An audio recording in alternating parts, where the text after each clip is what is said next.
తూర్పు జయప్రకాష్ రెడ్డి గారి సౌజన్యంలో ఈరోజు అమ్మవారి గుడిలో అన్నప్రసాద కార్యక్రమం ఏర్పాటు చేయడం జరిగింది.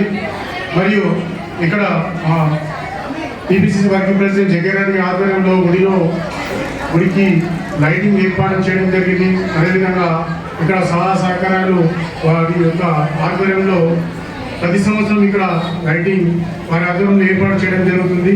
ఈ కార్యక్రమంలో పాల్గొన్నటువంటి కమిటీ సభ్యులందరికీ మరియు మా కాలనీ సోదరులందరికీ పెద్దలందరికీ హృదయపూర్వక ధన్యవాదాలు తెలియజేస్తూ ఇదే విధంగా రానున్న రోజుల్లో సహాయ సహకారం అందించి సంగారెడ్డి పట్టణంలో ఒక అద్భుతమైన శోభాయమానంగా వెలుగుతున్నటువంటి అమ్మవారిని దర్శించి ఈ నవరాత్రుల్లో నిత్యాన్నదానం చేయడం జరిగింది.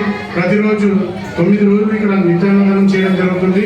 దీనికి సహకరిస్తున్నటువంటి కమిటీ సభ్యులందరికీ మరియు అంచెలంచెలుగా ముందు తీసుకెళ్తున్నటువంటి వారి కార్యక్రమం అందరికీ హృదయపూర్వక ధన్యవాదాలు తెలియజేస్తూ ఈ ఇంతటి మహోత్తరమైనటువంటి కార్యక్రమంలో పాలు పంచుకున్నటువంటి పెద్దలందరికీ మరియు కమిటీ సభ్యులు ఇక్కడికి చేసినటువంటి పెద్దలు మరియు యువకులు చిన్నారులు మరియు సోదరులందరికీ మరి ఒక్కసారి దసరా మరియు బతుకమ్మ శుభాకాంక్షలు తెలియజేస్తున్నాం. అందరికీ ధన్యవాదాలు.